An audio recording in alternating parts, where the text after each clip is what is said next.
So we're gonna repair this column, which the base is something shifted, so the whole thing's crooked.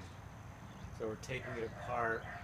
Turns out if you take they have a concrete bead here, and if you just take a chisel and you go in here a little bit, it loosens it up so you can take it apart piece by piece. You can see what one looks like.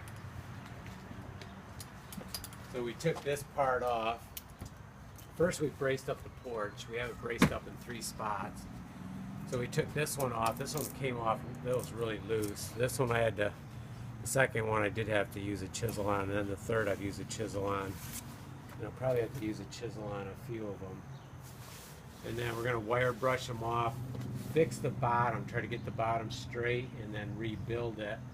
And then rebuild our corner posts and fix our roof, so we're not getting any more leaks on it. So that's our goal for today.